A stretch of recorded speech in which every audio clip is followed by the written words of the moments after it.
দিতেছে, ঠিক কিনা? আল্লাহ তো আর নিজ হাত দিয়ে কাউকে দেয় না, আল্লাহ কোন মাধ্যমে কোন উসিলা দিয়ে আল্লাহ তাদের রিজিকের ব্যবস্থা করেছেন। কারণ রাসূলের হাদিস কখনো মিথ্যা হতে পারে না।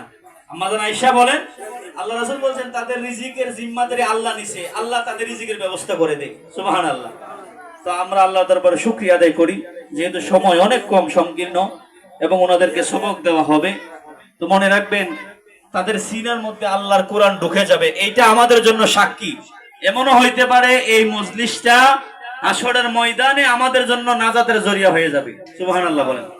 কারণ উলামায়ে কেরামগণ মওজুদ আছেন, হাদিসে পাকের মধ্যে আসছেন যে একজন হাফেজে কোরআনের কতটুকু ক্ষমতা, আল্লাহ তাকে কতটুকু পাওয়ার দেবেন, কতটুকু ক্ষমতা দেবেন, যে তার পরিবারের মধ্যে থেকে এমন 10 জন মানুষ, আমরা তো সন্তান আলেম বানাইতে চাই না, হাফেজে কোরআন বানাইতে চাই না, যদিও মাদ্রাসায় দেয় সবচেয়ে দুর্বল, যেটার জ্ঞান ভালো না, যেটার জেহেন ভালো না, আমরা ওইটাকে মাদ্রাসায় ভর্তি করাই, কিন্তু দুনিয়ার ফায়দা আমরা হাসিল করতে চাই, আসলে আখিরাতের ফায়দা আমরা হাসিল করতে চাই না।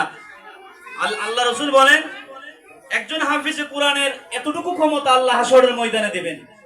প্রথমত তাকে আমার আল্লাহ হাশরের ময়দানে আল্লাহর আরশের ছায়ার নিচে আল্লাহ তাকে জায়গা করে দেবে। সুবহানাল্লাহ।